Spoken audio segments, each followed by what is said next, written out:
नमस्ते फ्रेंड्स, आइए आज हम फिर चर्चा करते हैं। हमारा चैप्टर नंबर 13 वेक्टर्स का नाम है। स्टूडेंट्स, हम बात कर रहे थे यहाँ पर सदिश गुणनफल। दो सदिशों के सदिश गुणनफल को हम किस तरह से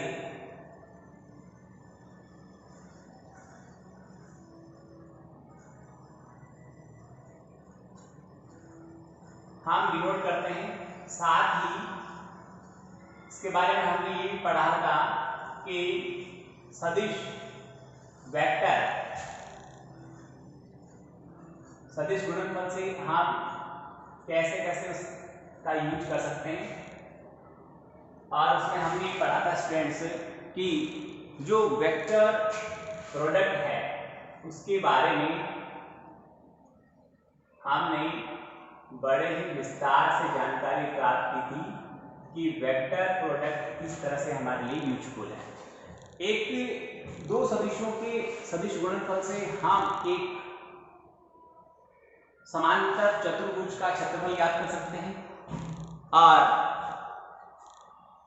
एक त्रिभुज का क्षेत्रफल भी ज्ञात कर सकते हैं। समांतर चतुर्भुज का क्षेत्रफल ज्ञात कर सकते हैं या समांतर चतुर्भुज का क्षेत्रफल कैसे ज्ञात करते हैं, इसके बारे में हमने कल विस्तार से पढ़ा था। और मैं आपसे बात करना चाहता हूं कि आज एक त्रिभुज का क्षेत्रफल कैसे ज्ञात करते हैं, इसके बारे में मैं आपको बताऊंगा।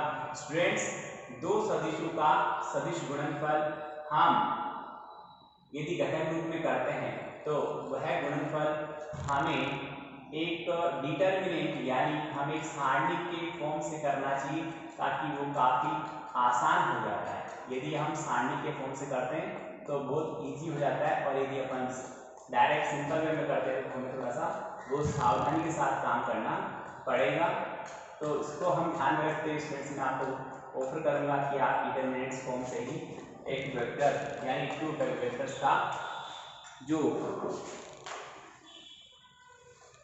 प्रोडक्ट है वो आप फाइंड करेंगे। देखिए स्टूडेंट्स, यहाँ पर मेरा एक आपको और ऑफर है, वो ये है स्टूडेंट्स कि आप देखेंगे कि यदि कोई तीन बिंदु ए बी सी एक त्रिभुज के शीर्ष हैं, एक त्रिभुज के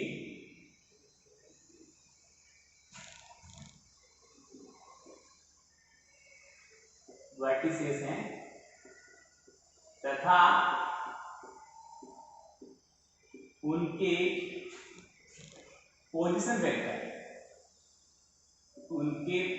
वेक्टर या जिन्हें बोलते हैं स्थिति सदिश जिन्हें बोलते हैं, वो हमें गिवन है। वेक्टर ए, वेक्टर बी और वेक्टर सी से। तो एरिया ऑफ जो ट्रायंगल है उस त्रिभुज का जो क्षेत्रफल है वो पता करने का तरीका हमारे पास स्टूडेंट्स जो आता है वो आएगा हमारे पास A cross B, vector A cross vector B plus B cross C plus C cross A. ये इन्हीं तीन बिंदु दिए जाए और उनके पोजीशन वेक्टर भी हमें दिए जाए तो उन तीनों से बनने वाले त्रिभुज का क्षेत्रफल ज्ञात करने का तरीका हमारे पास ये होता है।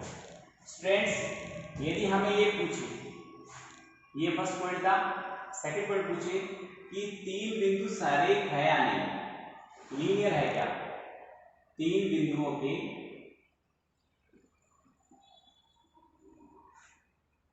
का सरेख होना यानी उनका लीनियर है या नहीं, कोलिनियर बोलते हैं, कोई बात नहीं, वो कोलिनियर है कि नहीं या लीनियर है कि नहीं, देखिएगा कि नहीं, कोलिनियर बोलते हैं। यदि कोलिनियर पॉइंट है, इसके लिए भी हमें बात करनी है तो आप क्या करेंगे, तीनों के पोजीशन वेक्टर से एक ट्रायंगल मानते हुए उनके क्रॉस प्रोडक्ट के सम को फाइंड आउट करेंगे, और यदि वो सम 0 आ जाता है स्टूडेंट्स तो आप कहेंगे जी गिवन पॉइंट्स कोलिनियर है, सरे है। ऐसी स्थिति में ये कोलिनियर का प्रतिबंध है और ये एरिया फाइंड आउट करने का प्रतिबंध है। ये स्टूडेंट्स हमने की सदिश गुणन की बात। सदिश गुणन को घटक के रूप में पता करना है तो आप उसे कंपोनेंट फॉर्म में यदि पता करना है तो आप उसे डिटर्मिनेंट की सहायता से करेंगे तो ज़्यादा बेटर रहेगा आपके लिए। इसके बाद स्टूडेंट्स मैं बात करना चाहूँगा कि हमारी एक्सरसाइज 13.3 के पहले कुछ एग्जाम्पल्स हैं, अच्छे एग्जाम्पल हैं जो आप कर सकते हैं, आपको आ सकते हैं, आपको समझ में आ जाएंगे देखने से, और सारे सोल्ड हैं तो कोई दिक्कत वाली बात नहीं है। केवल एक एग्जाम्पल है जो आपको थोड़ा सा क्वेश्चन मार्क अपने दिमाग में ला सकता है, और ये वो एग्जाम्पल है 21 बुक के पेज नंबर 366 पर 21 नंबर का जो एग्जाम्पल है उसमें करना है कि सिद्ध करो कि चतुर्भुज ABCD का सदिश क्षेत्रफल हाफ AC इंटू BD द्वारा व्यक्त होता है, जहां AC और BD इसके क्या है विकर्ण, यानी विकर्णों के गुणनफल का हाफ। वैसे तो अपन सामान्य भाषा में पढ़ चुके हैं किसी कि सम चतुर्भुज का क्षेत्रफल होता है 1/2 गुणा विकर्णों का गुणनफल होता है, वो ही यहाँ पर उसके दोनों विकर्णों को शो करने वाले या उनके विकर्णों को डिनोट करने वाले जो उसके जो सदिश हैं उन सदिशों के गुणनफल का हाफ करें तो क्या उस क्वाड्रिलेटरल का एरिया हमें पता हो सकता है, ये हमें देखना है। तो स्टूडेंट जरा देखिए, मैं आपको यहाँ पर बताता हूँ, पहले डायग्राम बनाता हूँ और फिर आपको इसकी डायरेक्शन के अकॉर्डिंग बताता हूँ कि यहाँ पर क्या हुआ और कैसे हुआ।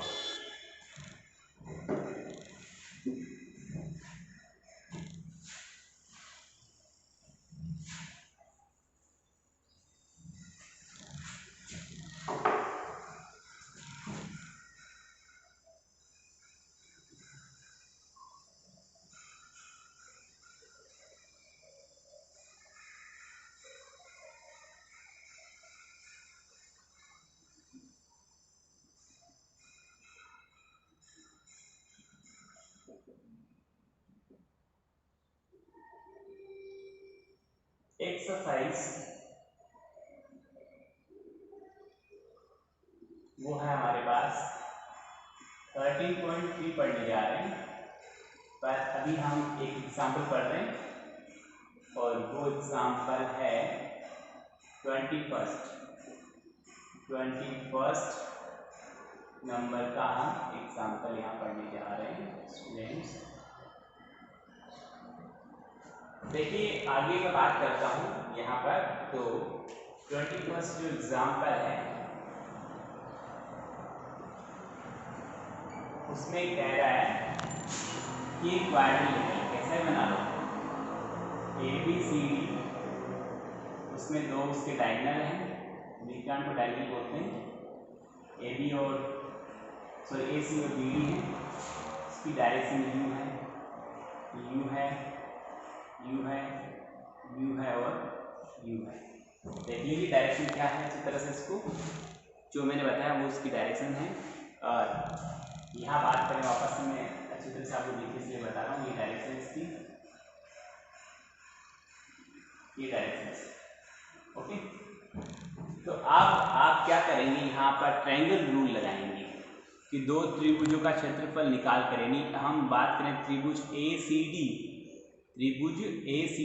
और त्रिभुज ABC का एरिया प्लस कर दें तो इस क्वाड्रिलेटरल का एरिया हमें पता हो जाएगा। स्टूडेंट्स यदि हम बात करें, जरा यहाँ देखिए कि हम दो ट्रायंगल लेंगे यहाँ पर, एक तो ACD और ABC, तो ये वाला नीचे वाला दिख रहा होगा आपको, ये लो मैं यहाँ पर ड्रॉ करता हूँ, एक तो ये वाला और एक ये ऊपर वाला, ये दो ट्रायंगल हमें लेने हैं। इन दोनों के एरिया का हम सम करूंगा तो हमारे को यहाँ पर एरिया ऑफ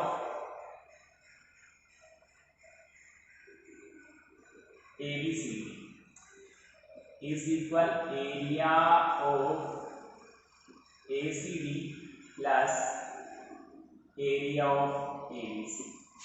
स्टूडेंट देखिए, किसी भी क्वाड्रिलेटरल का जो एरिया है वो उसके डायगोनल के द्वारा बनने वाले दोनों ट्रायंगल या जितने ट्रायंगल बनते हैं उनके एरिया के सम के बराबर उस क्वाड्रिलेटरल का एरिया हो जाता है। अब यहाँ हम बात करेंगे कि ACD का जब हम एरिया निकालेंगे तो half A C into A D हो जाएगा। देखिए half A C vector A C cross A D. Sir ऐसा क्यों हुआ? क्योंकि ये ए सी और ए डी एक ही बिंदु से निकल रहे हैं। ये यहाँ से इनिशियल पॉइंट उनका एक ही है, तो इन्हें बोलते हैं हम आसन्न सदिश बोलते हैं। यानी ये जो एक त्रिभुज की दो आसन्न भुजाओं को निरूपित करने वाला सदिश है। यानी ये यहाँ पर एडजेसेंट साइड्स को शो करने वाले वेक्टर हैं। तो एडजेसेंट साइड्स को शो करने वाले जो वेक्टर हैं उनके वेक्टर प्रोडक्ट का हाफ है उस ट्रायंगल का एरिया होता है। तो यहाँ पर सेकंड फिर मैं यहाँ पर लूँगा प्लस हाफ। मैं ऑलरेडी कॉमन ले चुका हूँ दोनों में, क्योंकि ट्रायंगल एरिया में हाफ तो आना ही है। तो यहाँ पर जो दूसरे में बोर्ड पे आप देख ले, एक बार में दूर इसलिए हूँ, यहाँ देख ले आराम से कि एक तो मैंने लिया है यहाँ पर ट्रायंगल ए सी डी लिया है, दूसरा मैंने ए बी सी लिया है। तो ए बी सी की दो साइड कौन सी जा रही है? एक तो ए बी जा रही है, एक सी जा रही है। साफ दिख रहा है आपको? एक तो ए बी जा रही है, एक कौन सी जा रही है? ए सी जा रही है, जो एक ही बिंदु से निकल रही है। तो हम यहाँ कहेंगे vector A B cross vector X. यहाँ स्टूडेंट्स हम देखें तो ए सी दोनों में क्या आ रहा है? देखिए बोर्ड पर से यहाँ दोनों में ए सी क्या आ रहा है? कॉमन आ रहा है। और यदि हम इनके जो प्रोडक्ट को हम देखें तो कॉमन लेने के लिए जैसे ए सी इसके बाद में है तो ए सी इसके पहले होना चाहिए। यानी ए बी इंटू ए सी है तो यहाँ ए सी इंटू ए बी होना चाहिए, तब ये कॉमन आ सकता है। तब हम इससे कॉमन लेकर एक नहीं हम इसमें इसको नहीं दिखा सकते हैं। तो आप मुझे पूछे सर आपने ए बी इंटू ए सी क्यों लिखा? ए सी इंटू ए बी लिखते काम नहीं पड़ता? बात क्यों की बात पता की है, पर यहाँ देखते हैं ए बी सी, समझे? ए बी सी तो पहले ए बी आएगा, फिर नाम लिखा ए सी डी, तो क्या है? ए सी है और फिर ए डी आएगा। समझ गए बात? अब आगे यहाँ से क्या हुआ? हाफ तो कॉमन पड़ा ही और यहाँ पर ए सी क्या है? कॉमन आ जाएगा। ऐसी कॉमन है तो यहाँ बाहर क्या जाए? क्रॉस हो जाएगा। अंदर क्या बचेगा? अंदर बचेगा वेक्टर। पहले मैं इसको ले लेता हूँ, तो मैंने आपको कहा ना इसका ऑर्डर चेंज करता हूँ। तो ऑर्डर चेंज करूँगा तो vector A C into A D already यहाँ पड़ा है। तो cross multiplication law of commutativity को फॉलो नहीं करता है, यानी क्रम विनिमयता पालन का नियम नहीं करता है। इसलिए क्रॉस जो प्रोडक्ट होता है उसमें वेक्टर को आगे पीछे लिखने पर उसका साइन चेंज हो जाता है। तो यहाँ पर ए सी मैं कॉमन लेता हूँ तो वेक्टर ए सी क्रॉस आएगा यहाँ पर, यहाँ हो गया ए डी और माइनस ए डी। यहाँ पर लॉ ऑफ डिस्ट्रीब्यूशन होता है, जो लॉ ऑफ डिस्ट्रीब्यूटिविटी है उसका अपोजिट वर्क होगा। ये डिस्ट्रीब्यूशन लॉ को फॉलो कर रहा है, इसलिए हमने इसको ऐसा लिख दिया है। अब A D minus A B की बात करें, देखिए गौर से A D minus A B यदि हम बात करें तो ये बी डी को शो करता है, क्योंकि A B plus B D बराबर ए डी आ रहा है। तो A D minus A B को बात करें, जरा देखिए आप फ्रेंड्स, ए बी डी को देखिए, डायरेक्शन देखिए, इसकी डायरेक्शन इसकी डायरेक्शन ऊपर है, इसकी डायरेक्शन नीचे है। तो ट्राइंगल की सम के नियमानुसार क्या होगा? A B plus B D बराबर ए बी। देखना यहाँ पर vector A B plus vector B D और बराबर वेक्टर ए डी होता है। अब यहाँ हम क्या करेंगे कि यदि हमें ऐसा मिले कि ये उधर चला जाए तो इधर कौन बचा? बी डी बचा। तो vector B D equal vector A D minus vector A D. हाँ जी ना, समझ में आ गई? तो यहाँ हम जो vector A D minus vector A D बचा है उसकी जगह हम क्या लिख देंगे स्टूडेंट्स? डायरेक्ट हम वेक्टर यहाँ पर बी डी लिख देंगे। तो यही हमें स्टूडेंट्स प्रूव करना था। तो उम्मीद करता हूँ आपको 21 नंबर का एग्जाम्पल बहुत ही अच्छी तरह समझ में आया होगा। बहुत अच्छा एग्जाम्पल है स्टूडेंट्स। आगे देखिए, हम 13.3 की बात करते हैं। तो दो वेक्टर है फर्स्ट डाउट में और उन दोनों का सदिश गुणनफल करना है। तो आप चाहो तो चलो मैं फर्स्ट डाउट इसलिए करके दिखाता हूँ, बोर्ड वाला मैं यूज कर रहा हूँ।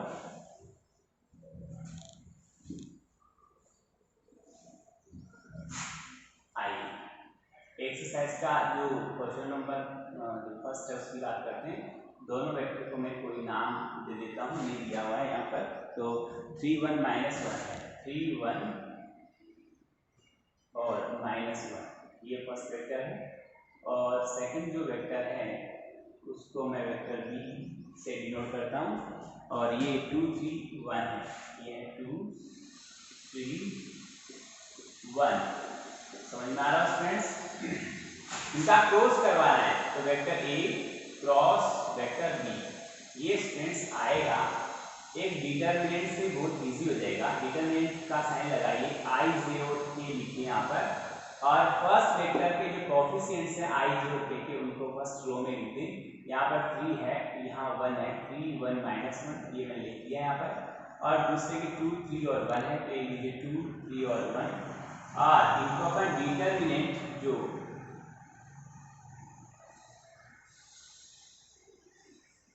डिटरमिनेंट्स का रूल है उसके अकॉर्डिंग हम इसे यदि प्रोडक्ट करते हैं, इसको हम वैसे यदि सोल्व करते हैं तो ज़्यादा बेटर है students.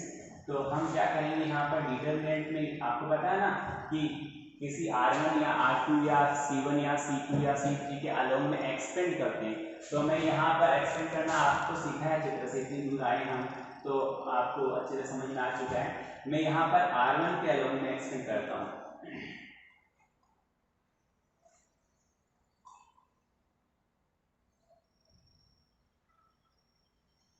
Expand along with R1।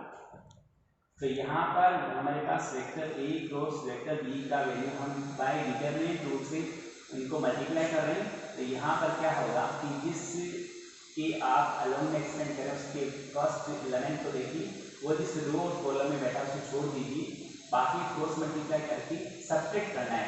ये 1 हुआ, कैसे करना है क्रॉस मल्टीप्लाई, 1 और -3 को सब्ट्रैक्ट करेंगे तो हो जाएगा 1 - 3 यानी 4 हो जाएगा। देखो आपको समझ में आया होगा, 4i के देखो 1 और -3, तो 1 तो है और ये -3 है, इनको सब्ट्रैक्ट करना है, माइनस आएगा, माइनस प्लस, तो 1 प्लस 3 क्या हो जाएगा 4 हो जाएगा। फिर इसका एड्रेस 1 1 होता है, 1 2 1 3 आपको पता है, तो यहाँ माइनस आना चाहिए एड्रेस के अकॉर्डिंग, तो ये गया और ये गया, ये 3 और -2 यानी -2 हो गया, यहाँ इंटू क्या 3, ये माइनस का निशान फॉर्मूले में होता है, और ये माइनस का 2 तो 5 हो गए, तो ये हो गया 5 से। और इसकी बात करें थर्ड की, तो 9 - 2 ये हो गया प्लस का 7, ये आ गया इसका प्रोडक्ट, ये आ गया सिर्फ ए और बी का प्रोडक्ट यानी वेक्टर प्रोडक्ट आ गया इसका। स्टूडेंट्स आगे बात करते हैं हम, इसका सेकंड जो क्वेश्चन है वो कहता है दो वेक्टर हैं और उनके लंब एक सदिश ज्ञात करना है, इनके लंबवत एक सदिश ज्ञात करना है। ये दो सदिश हैं, इसको ए नाम देता हूँ, देखिए ये ए है ये बी है, तो इनके लंबवत सदिश कौन होगा, ये मेरा मार्कर होगा। तो दो दिए गए सदिशों के लंबवत सदिश कैसे ज्ञात होता है, उन दोनों का क्रॉस करवा दो। जैसे मैंने केवल बी का क्रॉस करवाया तो ये इन दोनों की लंबवत सदिश आ गया, इसको वेक्टर एन कहेंगे, एन केप नहीं कहेंगे, केप तो कहेंगे, इसे केप भी बना सकते हैं, एन केप भी अपन इसे डिनोट कर सकते हैं। तो वेक्टर एन आया, उसमें उस वेक्टर एन के मैग्नीट्यूड का भाग लगा दो, इसका मैग्नीट्यूड आएगा 4 का स्क्वायर 16, 5 का 25, 49 से हम जोड़ेंगे और उसका स्क्वायर रूट करेंगे, जो वैल्यू आएगी उससे इन 4 5 और 7 को भाग लगा दो, तो वह मात्रक सदिश एन केप बन जाता है।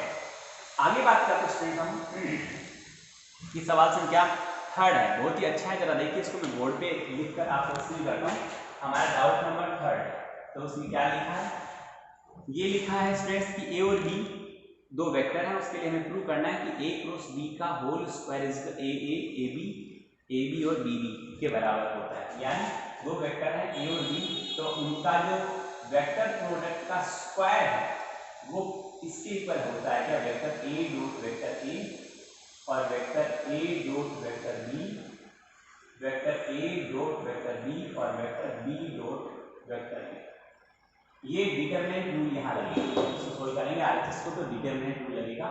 तो डिटरमिनेंट रूल के अकॉर्डिंग अपन यदि काम करें स्टूडेंट्स तो क्या बनता है, ये क्या बना बताओ, किसी भी वेक्टर को खुद से मल्टीप्लाई करते हैं तो उसके मैग्नीट्यूड का स्क्वायर आता है, और कौन सा मल्टीप्लाई, डॉट प्रोडक्ट करते हैं, यहाँ डॉट है, तो यहाँ पर जो वैल्यू आएगा वो क्या आएगा, वेक्टर ए के मैग्नीट्यूड का होल स्क्वायर, और ये आएगा हमारे पास में इंटू में वेक्टर बी के मैग्नीट्यूड का होल स्क्वायर। इन दोनों को हम मल्टीप्लाई करेंगे स्टूडेंट्स, तो ये अपने आप में स्केलर वैल्यू है, ये अपने आप में स्केलर वैल्यू है, तो हम इन दोनों को जब प्रोडक्ट करेंगे तो -2 ए भी आएगा, क्या आएगा -2 और ये क्या हो गया इंटू हो गया, यानी कहने का मतलब इसको इंटू करो ए को ऐसे, यानी यहाँ पर इंटू होगा vector A dot vector B और फिर सिंपल प्रोडक्ट आ रहा है वेक्टर ए और डॉट वेक्टर बी आ रहा है, समझ आ गया। तो दो वेक्टर का खुद के साथ जो प्रोडक्ट होता है वो भी खुद क्या आएगा अपने आप में, क्या बनेगा देखिए यहाँ पर कि ये भी इनके मैग्नीट्यूड के स्क्वायर, तो ये बनेगा स्टूडेंट्स हमारे पास में ए का मैग्नीट्यूड यानी लिखने में डायरेक्टली पहले तो कि vector A dot vector B का होल स्क्वायर बनेगा। इन दोनों को मल्टीप्लाई किया ये तो बन गया अपने पास में ए के मैग्नीट्यूड के स्क्वायर के बराबर हो गया, ये हो गया square of the magnitude of B और इन दोनों को मल्टीप्लाई करूंगा तो आएगा ए डॉट बी का होल स्क्वायर। और ए डॉट बी क्या होता है कि ए का मैग्नीट्यूड इनटू बी का मैग्नीट्यूड इनटू cos थीटा होता है, समझ में आ गया होगा आपको इतनी बात। तो यहाँ मैं आगे लिखने की थोड़ी जगह कम इसलिए मैं इसको इधर ला रहा हूँ थोड़ा सा, यहाँ पर ये हो गया square of the magnitude of vector A square of the magnitude of the vector B and minus ये हो गया हमारे पास में vector A dot vector B whole square. Next step यदि हम इसकी गिनती लेते हैं तो square of the magnitude of vector A and also vector B minus ये हो गया हमारे पास में magnitude of A magnitude of B and cos theta और इसका होल स्क्वायर आएगा तो मैं सब पे स्क्वायर लगा देता हूँ। यहाँ से स्टूडेंट हम कॉमन ले सकते हैं square of magnitude of vector A and square of the magnitude of vector B also, यहाँ से कॉमन आया तो 1 माइनस cos स्क्वायर थीटा बन गया और 1 माइनस cos स्क्वायर स्टूडेंट्स होता है साइन स्क्वायर, क्या बन गया ये साइन स्क्वायर थीटा बन गया। यहाँ पर क्या चल रहा है इधर vector A cross vector B का होल स्क्वायर चल रहा है। ओके स्टूडेंट्स इतनी बात समझ में आ गई आपको। यदि मैं इसको आगे बढ़ाता हूँ एक स्टेप, यहाँ मैं यहाँ लेता हूँ, यहाँ थोड़ी सी जगह चाहिए मेरे को, तो देखिए इसका LHS मैं सोल्व करूँ 1 मिनट के लिए, तो LHS है हमारे पास vector A cross vector B का होल स्क्वायर। तो स्टूडेंट्स आप जानते हो कि वेक्टर ए क्रॉस बी क्या होता है, वेक्टर ए का मैग्नीट्यूड वेक्टर बी का मैग्नीट्यूड और साइन थीटा इनटू एन टेक होता है और इसका भी क्या हो जाएगा होल स्क्वायर। तो ये क्या बनेगा स्टूडेंट्स वेक्टर ए के मैग्नीट्यूड का स्क्वायर वेक्टर बी के मैग्नीट्यूड का स्क्वायर और इनटू में बनेगा स्टूडेंट्स हमारे पास साइन स्क्वायर थीटा और एन टेक का स्क्वायर करूंगा तो ये एक यूनिट वेक्टर है, मात्रक सदिश है और एक यूनिट वेक्टर का स्क्वायर करते हैं तो 1 होता है। तो यहाँ पर हम देखें तो 1 हो गया, ये रिजल्ट आ गया LHS को सोल्व किया, ये आ गया RHS ऑलरेडी सब पढ़ा है, दैट मीन्स हम लिख देंगे LHS equal RHS hence proved. ये हमें प्रूव करना था स्टूडेंट्स, समझ में आ गया होगा, उम्मीद करता हूँ आपको बहुत अच्छा लगा होगा। अच्छी तरह देखें, पढ़ें, समझें, हल करें और बहुत अच्छी तैयारी करें, होमवर्क जरूर करें। बहुत बहुत धन्यवाद।